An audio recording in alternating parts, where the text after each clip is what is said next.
Okay. All right. Oruc et al. For the association analysis of the 5-HT2C and 5-HT genes in bipolar disorder, specifically bipolar type 1 disorder. So the aim was to determine, this is the key study for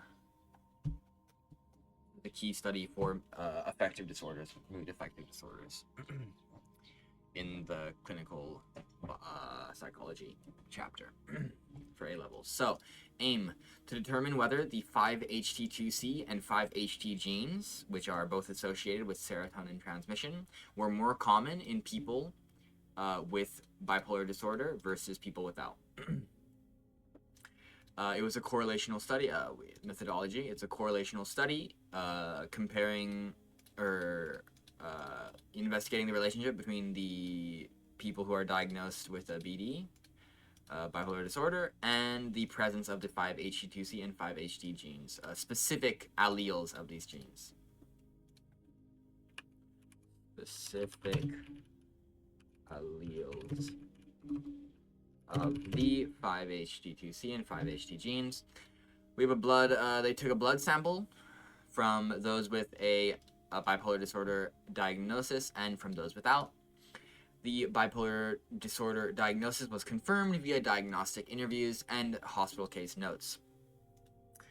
Our sample, fully Croatian, using opportunity sampling, 25 females and 17 males, 31 to 70 years old. Average age of onset of bipolar disorder for them was 32. This is the experimental group.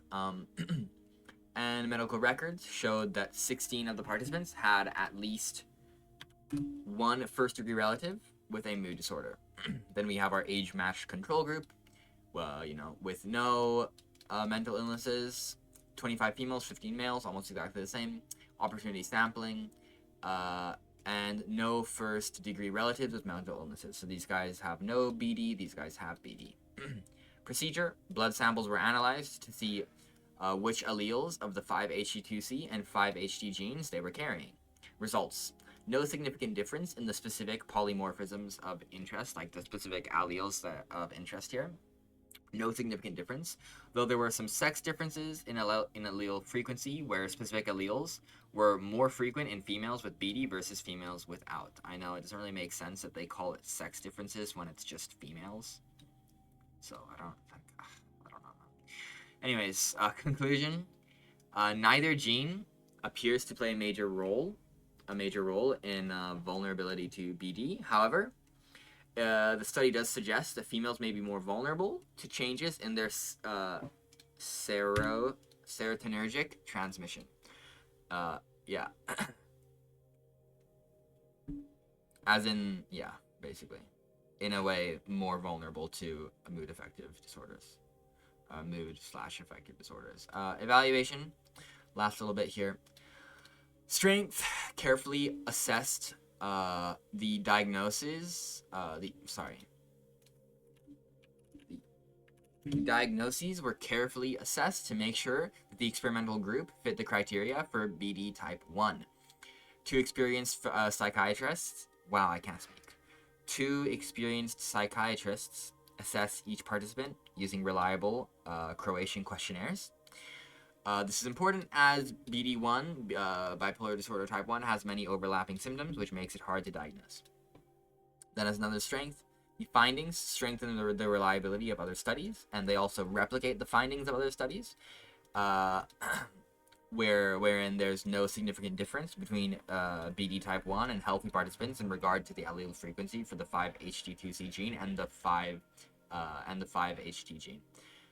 This is important since replication of findings is important in scientific research, and it means that, the study's reliable. Weakness, small sample size. There wasn't a good spread of different alleles of interest due to the small sample size. For example, only 3 males had a specific allele, and this means that the importance of these genes may have been overlooked due to the small sample size and small sample of those genes in general. Finally, ethics, or not finally, but moving on to ethics, we have our ethical issues here, mainly informed consent, where the participants weren't fully informed of what the researchers were testing for or what the implications would be based on what genes they had. For example, the results wouldn't be able to tell them if they were at increased risk for BD or not, and they didn't know that. Application to everyday life. Strength. It increases our understanding of the genetic explanation for bipolar disorder. This may help to improve drug treatments, where personalized drug treatments to fit their specific genome would be most effective. Then issues and debates.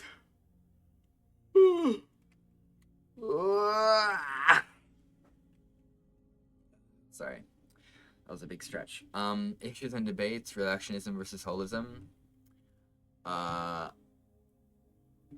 You can say that Oruc et al. Is biologically reductionist as it examines single genes, and it didn't explore epigenetics factors. Epigenetics meaning the studies of environmental factors which affect the expression of genes.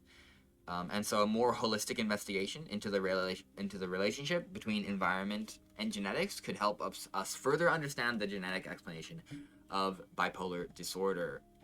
Thank you for watching. Good luck.